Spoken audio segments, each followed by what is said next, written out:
All right, this bandage that we are going to demonstrate for you is a modified Robert Jones bandage. So a modified Robert Jones bandage is going to be one that is placed in most part if there is a patient who has wounds on the limb that needs some support. We have post-operative stabilization that we need to provide additional support to a surgery that was performed, or we are going to use it to incorporate a splint into. So if we have to have a patient in a splint for an extended period of time, then that splint would be associated with this type of bandage, which is a modified Robert Jones bandage. So this type of bandage, unlike a Robert Jones for a larger or medium-sized breed dog, is going to use this cast padding. So this rolled cast padding that is pretty easy to tear. So you can't pull it too tight, but you are going to use this material as your primary layer. Before we do that, we need to add stirrups to the paw, and the stirrups are going to allow us to maintain that paw in extension while we're trying to place the bandage, but then the most important part of these stirrups is going to be to keep the bandage on the limb so that it does not fall off after it is placed. So these stirrups get placed, for the most part, medial and lateral on the limb, so lateral and then medial. And we do that because it's just the easy way to position. If there's a wound, medial or lateral, then you can place these stirrups cranial and caudal, okay? Either way, as long as they're opposite of one another. Then you can have your assistant hold the limb for you, and you want to have that limb nice and straight. You want to make sure your assistant's watching at all times that the toes don't get twisted 90 degrees when you're placing your bandage, especially if there's a fracture. Okay, and this bandage is going to, again, need to incorporate the joint above and the joint below. So if we have a fracture, say in this dog, right at the radius and ulna, then we want to make sure we go above the elbow and incorporate all the way down to the toes. Okay, so this type of bandage is for something that is distal to the elbow or below the stifle in the hind limb. So our first primary layer here is with cast padding. So what we do is we go to the tip of the toes to where you just have the very tip of the toes at the end of the bandage. Basically, the third and fourth digits are exposed. As you're wrapping around that cast padding, it needs to wrap flat around the dog.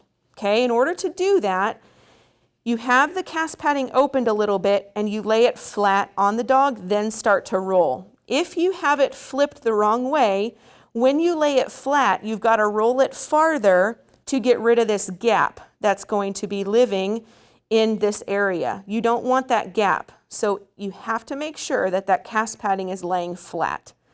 So you lay it on the end of the foot or the paw, and you want to pull. You see all these, there's some bumps and ridges in this cast padding. You actually want to keep your roll tight to the dog, and you want to pull it to where you lose those bumps. As you're pulling it, maintaining that tension, you're wrapping that cast padding around the foot. And you're pulling again here on that caudal aspect, and then you start wrapping up the leg. You want to have 50% overlap from your previous wrap to your next one. So 50% overlap, maintain that tension so that those bumps disappear. Okay, so you can see the bumps, and then when I pull it, they disappear. So maintain that tension as you're wrapping around. And if you need to pull it a little extra here on the craniolateral side, then you wrap it around and then pull it again extra on the caudomedial side. But maintain that tension as you're doing your 50% overlap, okay, all the way up the limb. And so you can pull too hard and you can actually tear it. So in that case, what do? You just start right over at that same spot. That's very common because you can pull too tight in some of these and tear it. So you want to find that sweet spot where you don't pull it and tear your material every time, but that you get it tight enough around the limb. And because you want to incorporate the joint above and below, you need to go above the elbow or proximal to the elbow, which again means you kind of go right above it and almost hug it into the armpit if needed, in that axillary space. And then you work your way back down, and again, you're maintaining that angle to get 50% overlap. And if you're reaching the end, you can just tear it, grab a new one, and start again. Where I start again is from the bottom, I generally like to just go up to the top of the leg and then tear it at the top, so I maintain even tension.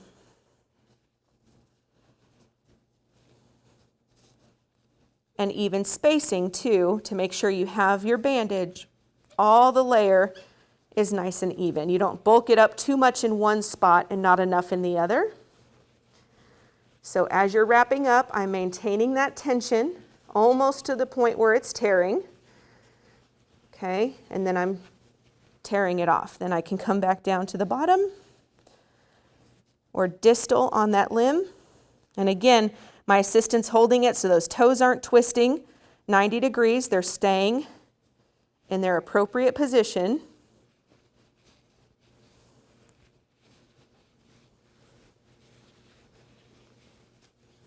Now this bandage needs to be bulked up enough to support the limb. Now, how bulky you make it's going to depend on the underlying condition.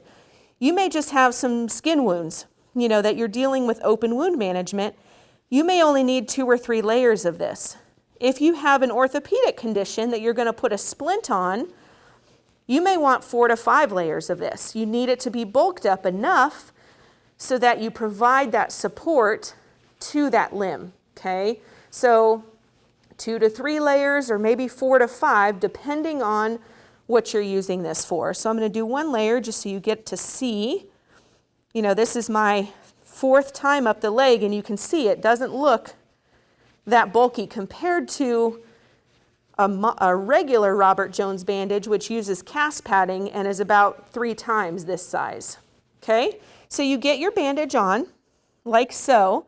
Now the next layer is going to be that secondary layer, which is this rolled cotton or rolled cotton gauze. Okay, so it's got a lot more stretch.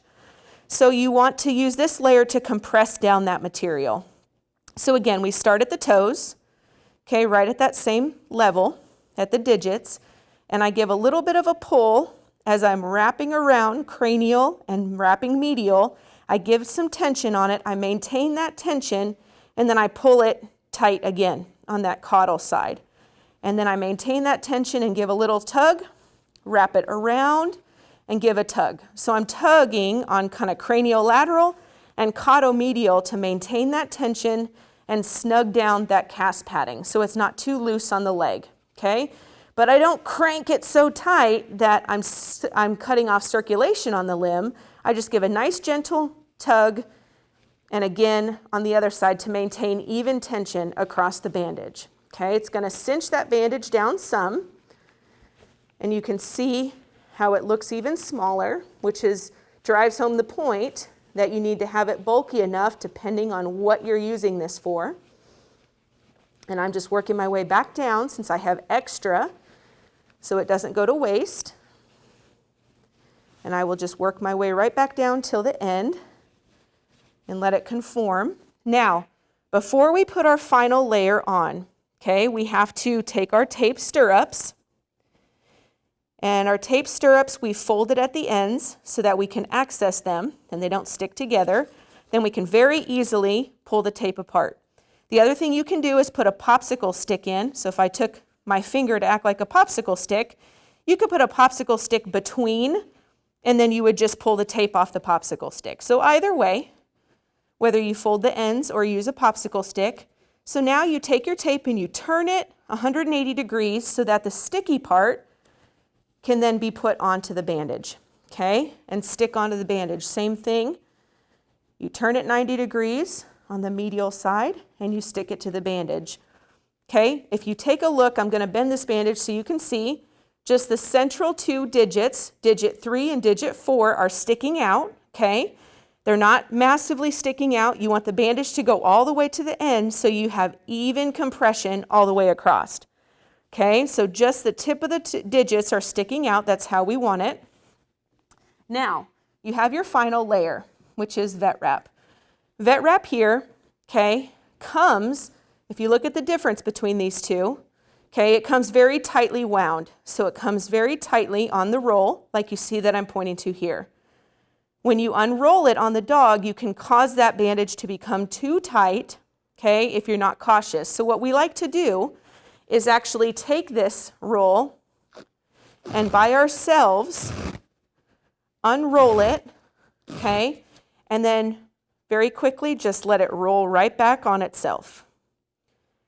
And that is going to allow that bandage to look, okay, like this other one, where it's very loosely rolled back up on itself. That way you can focus on just laying your vet wrap down onto the dog's limb and not pulling the vet wrap apart, because when it's stuck, you have to pull it and it gets really tight. There's a lot of give in this. So what you want is just natural, even tension. So I give a little bit of a pull to where it stretches out some, maintain that tension, and come around the foot, okay, or the distal part of the bandage. I leave a little, again, a 1/4 of an inch or just a little layer of that bandage exposed that was placed for underneath, okay, that secondary layer. Then I make sure I kind of take that angle, okay, where I'm moving up the limb. And as I'm doing that, I'm making sure I don't have any ridges in my bandage, and you can actually see the 50% overlap, so you can mark yourself kind of where to go. You can see where it gets lighter and then darker, and you work your way, and I'm just pulling on that vet wrap a little bit to give a little bit of snug, a little bit of tension, but not so much that I'm pulling it. See, when you do it so much, can you see the difference between basically a really flat bandage and a bandage that still has some ridges in it, okay? So you don't want it pulled so tight that it's flat. You want to have some of that ridge in the bandage.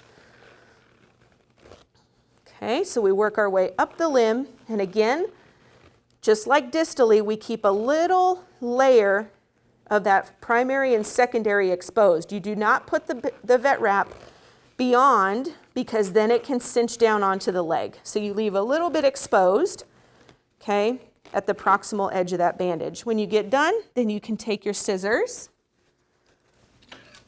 and just cut the vet wrap. And that is a modified Robert Jones.